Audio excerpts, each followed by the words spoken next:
ছেলের বয়স ছিল 13 বছর 3 মাস। সে 5 ওয়াক্ত নামাজ পড়তো, রোজা রাখতো। আমি নিষেধ করা সত্ত্বেও সে প্রায় কবর জিয়ারত করত। গত 9 মাস আগে সে একদিন ভোরবেলায় গলায় দড়ি দিয়ে আত্মহত্যা করে। ইন্নালিল্লাহ। আল্লাহ তাকে ক্ষমা করবেন কিনা, আমি মা হিসাবে তার জন্য নাজাতের জন্য কোনো আমল করতে পারি কিনা।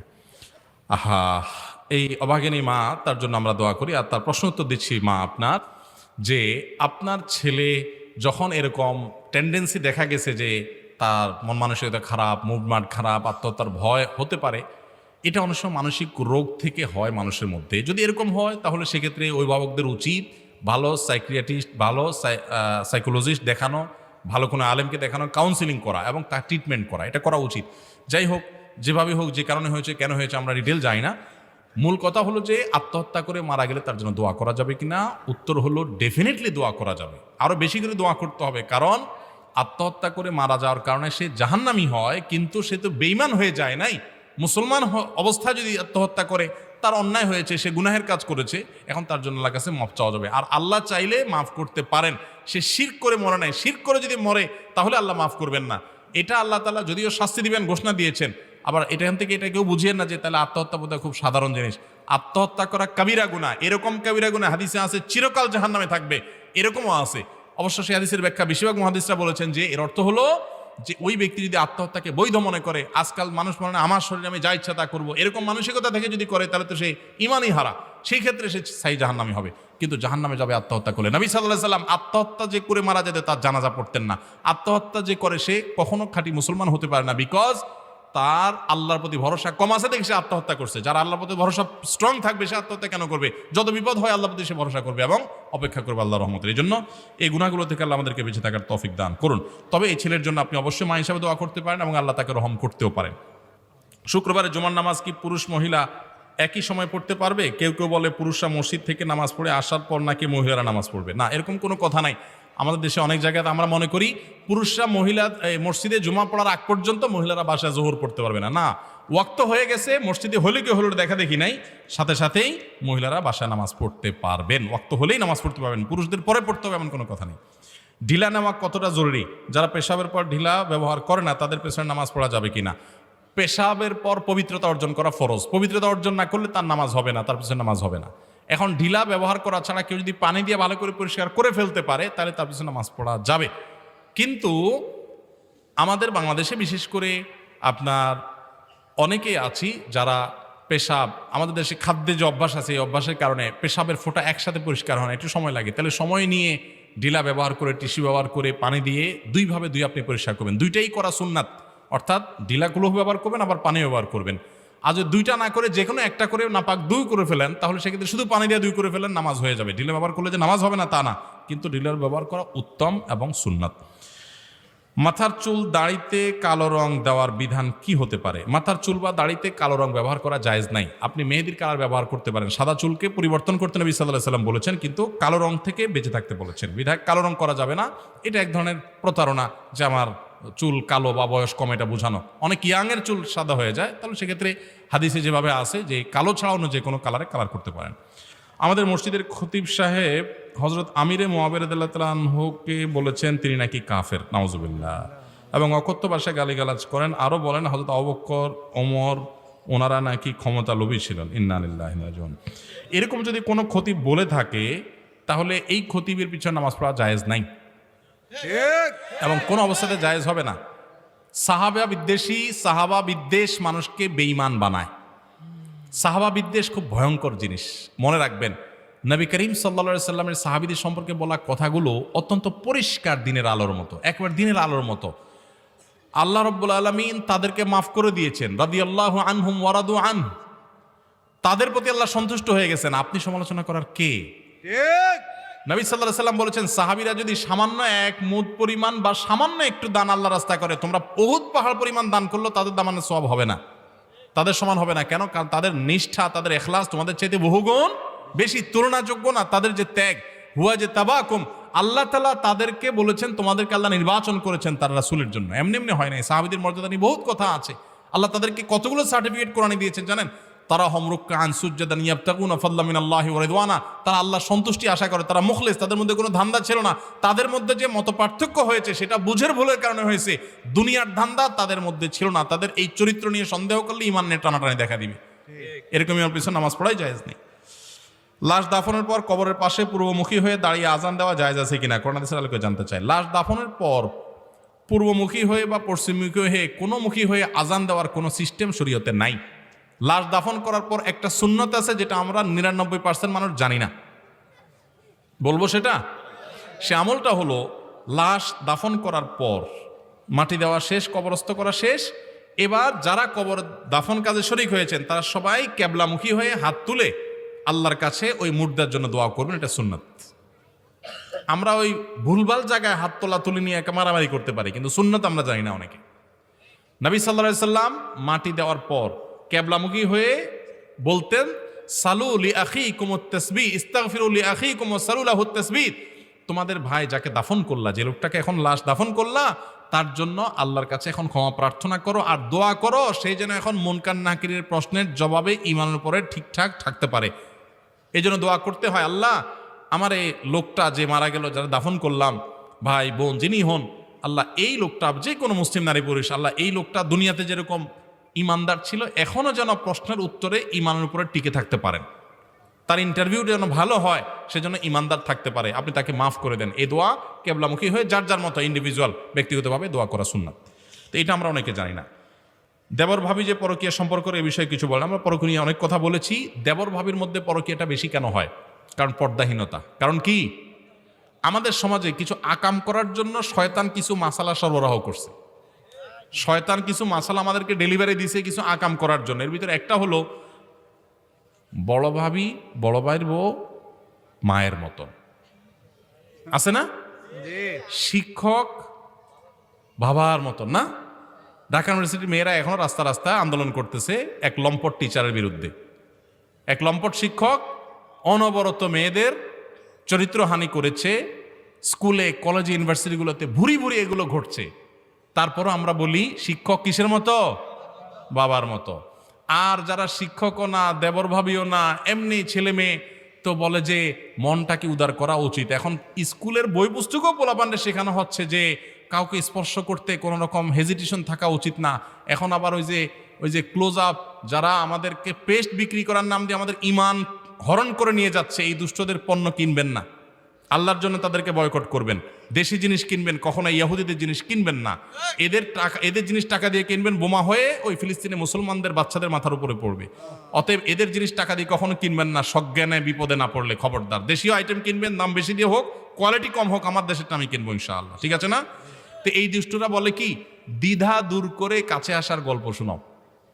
আপনারাও দ্বিধা দূর করে জাটা দিয়ে পিটাবেন, বুঝেন নাই? ওরা বলে দ্বিধা দূর করে কাছে আসো, আপনারা বলবেন দ্বিধা দূর করে জুতা পিটা এবং আপনার ঝাড়ুর বাড়ি দাও। এই কালচারকে, এই কালচারের বিরুদ্ধে, এই অপসংস্কৃতিকে, অবৈধ কর্মকাণ্ডকে আল্লাহ আমাদের সমাজকে দূরে রাখার তৌফিক দান করুন। তো দেবর ভাবির মধ্যে শরীয়ত বলছে পর্দা, শুধু সবচেয়ে শক্তিশালী পর্দা হতে হবে দেবর ভাবির মধ্যে। অনেক মুরব্বী চাচা আছে, এই চাপদাড়ি, মসজিদে এসে সামনের কাতারে নামাজ পড়ে মাশাআল্লাহ, কিন্তু ছেলের বউরে বাধ্য করে তার দেবরের জামা ধুয়ে দিতে, আছে না নাই? দেবরের ভাত বাড়ি দিতে বলে। এই পুরুষ জানে না সে নিজে দায়ুস, সে নিজে তার ফ্যামিলিতে পর্দার বিধান লঙ্ঘন করছে, সে জানে না সে গুনার কাজ করছে। মনে রাখবেন, হাদিসে আসছে নবী সাল্লাল্লাহু আলাইহি ওয়াসাল্লাম আল হামু ওয়াল মউত, তিনি বলেছেন আল হামু ওয়াল মউত, দেবর এটা তো মৃত্যুর মতো ভয় পাইতে হবে।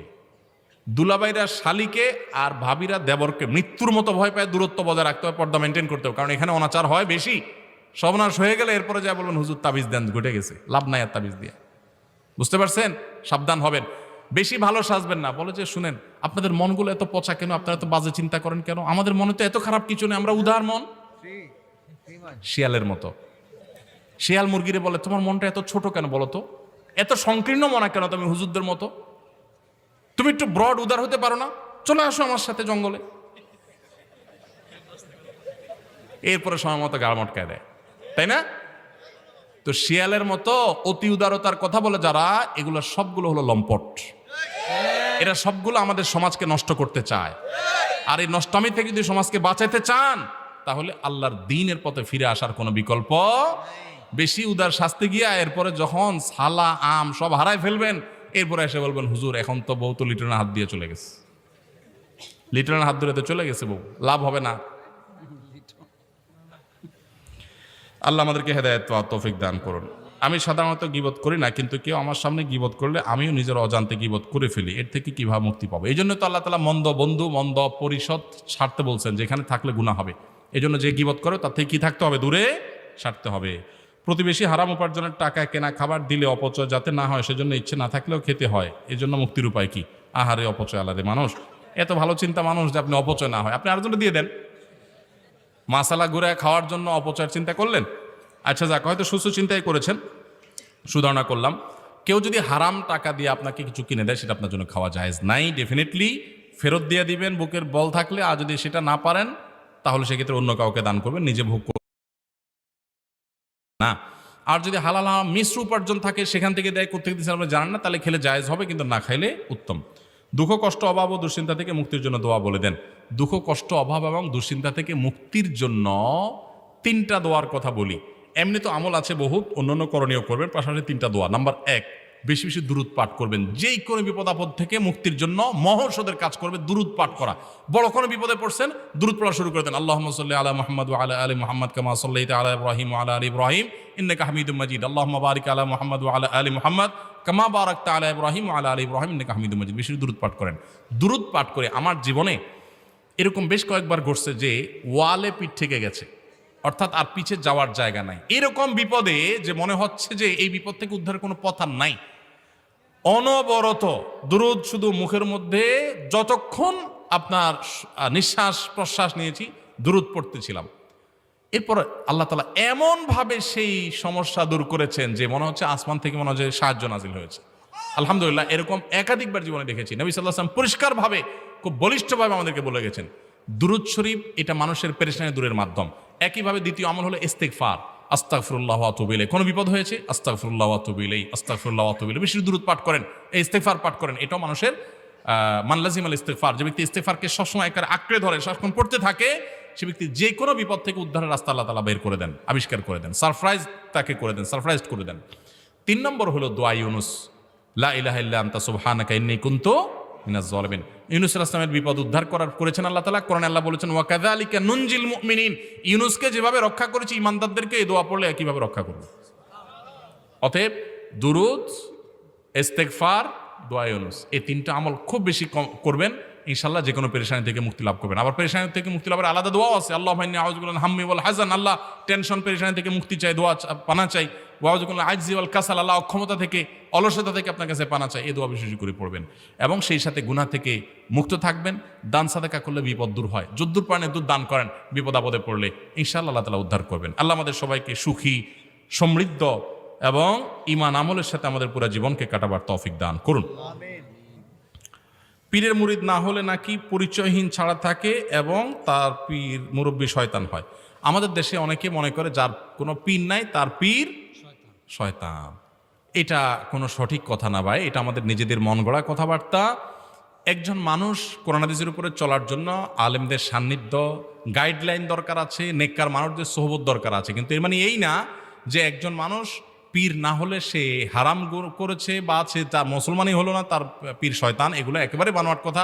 বরং অনেকে পীর মুরিদি করে জাহান্নামে যায়। আরো অনেকের পীর মুরিদিটাই বরং জাহান্নামে যাওয়ার কারণ যে আপনার আপনি পীরের হাতে অলৌকিক ক্ষমতা আছে মনে করেন, পীরই জান্নাত জাহান্নামে নেওয়ার মালিক মনে করেন, তাহলে সেক্ষেত্রে সেটা বরং জাহান্নামে যাওয়ার কারণ হতে পারে। আল্লাহ আমাদেরকে শুদ্ধ চিন্তা লালন করার তৌফিক দান করুন।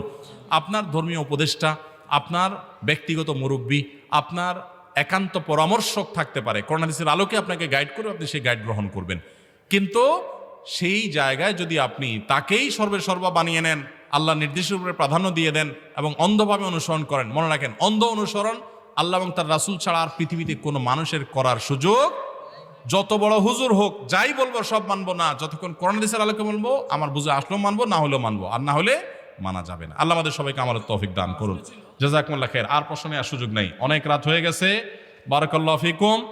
ভাইরা আমার, হ্যাঁ মসজিদের মসজিদ কমিটি যারা আছে যে মসজিদে সারাদিন ঘুরে ঘুরে মসজিদের চেয়ারে বসে নামাজ পড়ে, এই বিষয়টা একটু এতক্ষণ লিখে দেন নাই কেন আপনি প্রশ্ন? মসজিদে অনেকে আছে যে সারাদিন রাস্তাঘাটে ঘুরে ফিরে চা দোকানে আড্ডা মারে, সব কাজ করে, মসজিদে আসলে চেয়ার টান দিয়ে বসে নামাজ পড়ে। আসেনি? আমাদের মসজিদগুলোর দিকে তাকাইলে এখন সন্দেহ হয় এটা কি আকিজ প্লাস্টিকের দোকান না মসজিদ। এই পরিমাণ প্লাস্টিকের চেয়ার থাকে, তাই না? একটু বসেন, শেষ হয়ে গেছে তো ভাই, আর কয়েক সেকেন্ডে তো শেষ হয়ে যাবে না, একটু বসেন। তো যে ব্যক্তি রুকু সেজদা করতে পারে না, কোমর ভাঙতে পারে না, তার অসুবিধা হয়, শরীরে কষ্ট হয়, সত্যিই তার অসুবিধা হয়, সে পারেই না, তার জন্য তো জায়েজ আছে। কিন্তু যার এই লেভেলের সমস্যা হয় না, তার কিন্তু এরকম চেয়ারে বসে নামাজ পড়লে নামাজ হবে না। এই জন্য আপনি দেখতে হবে যে আদৌ আপনি চেয়ারে বসে নামাজ না পড়লে অসুবিধা হয় কিনা। রুকু সিজদা করতে একটু কষ্ট হয়, তো একটু কষ্ট হলে চেয়ারে বসে নামাজ পড়া যাবে না, কষ্ট করতে হবে। হ্যাঁ, যদি কষ্ট হলে আপনার স্থায়ীভাবে ক্ষতি হয়, অসহনীয় কষ্ট হয়, ডাক চিৎকার শুরু হয়, তাহলে আপনি বসে নামাজ পড়তে পারেন।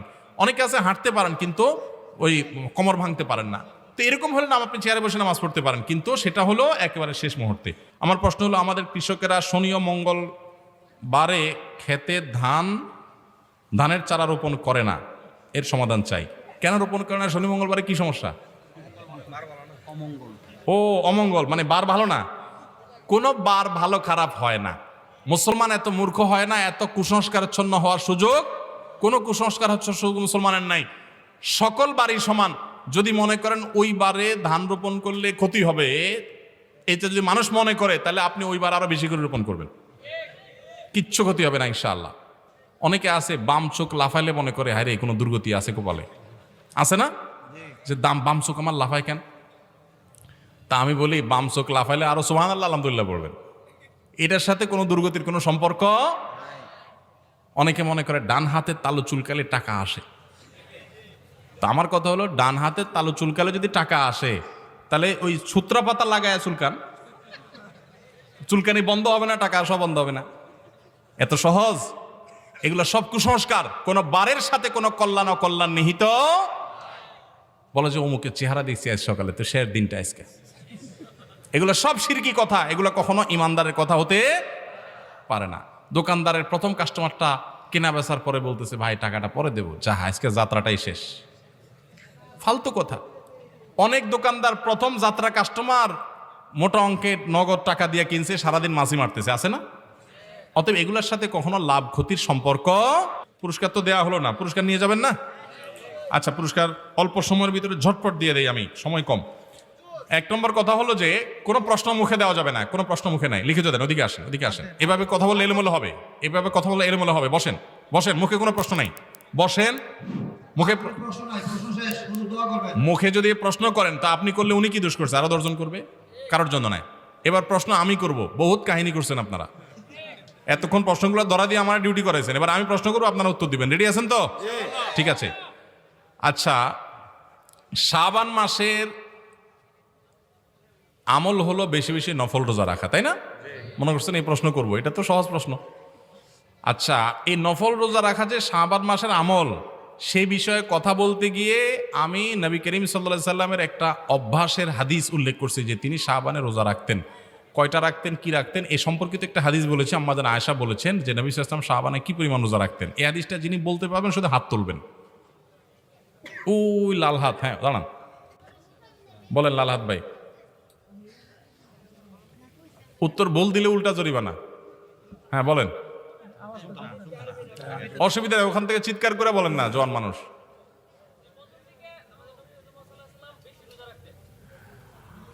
আর একটু কাছাকাছি যান। শাবানে কতগুলা রোজা রাখতেন উনি? পরিমাণ রেশিও, কি পরিমাণ রোজা রাখতেন শাবান মাসে?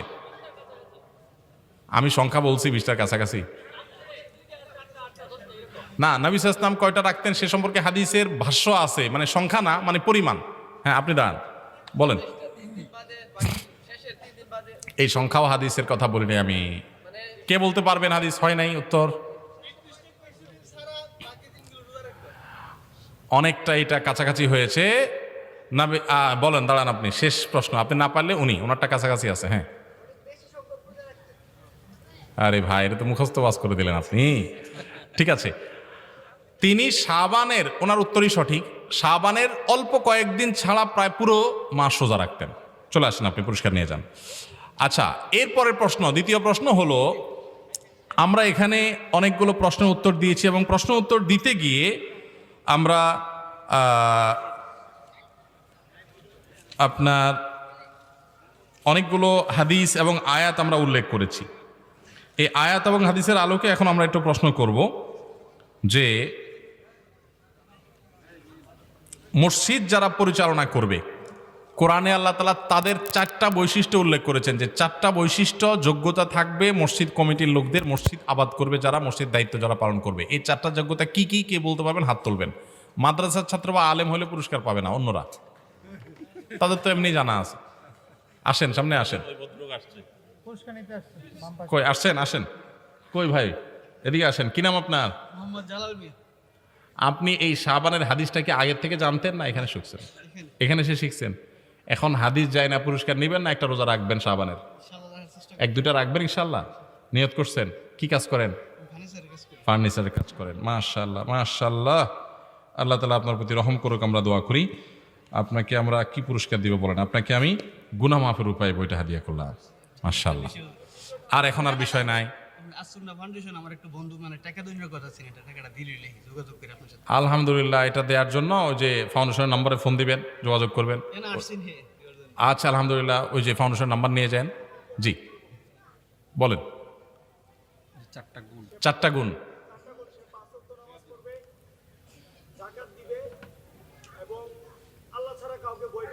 তিনটা হইল।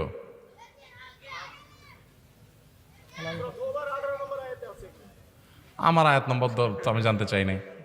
4টা গুণ বলছে। হ্যাঁ, আপনি দাঁড়ান না, উনি দাঁড়াইছে, উনি হাত দিয়েছে। হ্যাঁ, আগে না হইলো না, 1 নম্বরই ভুল হয়ে গেছে। হ্যাঁ বলো। আচ্ছা দাঁড়ান দাঁড়ান, এই সাইড থেকে একটু দেখি। হ্যাঁ বলো। এই যে ইয়াং ম্যান। হ্যাঁ, না না, এই যে ও। হ্যাঁ, আল্লাহ এবং পরকালের প্রতি বিশ্বাস করতে হবে। মাশাআল্লাহ, উত্তর সঠিক, প্রথমটা হলো। হ্যাঁ হ্যাঁ, সিরিয়াল একটু এলোমেলো হয়েছে, সমস্যা নাই। নামাজ পড়তে হবে, জাকাত আদায় করতে হবে, 3টা হয়ে গেছে। 4 নম্বরটা? তীরে আয়সা তরি ডুবাই দিলি রে বাবা, হয়ে গেছিল তো। হ্যাঁ বলেন, আপনি বলেন। আসো, তোমার চেষ্টা করছো, তোমার পুরস্কার দেবো। আসো আসো।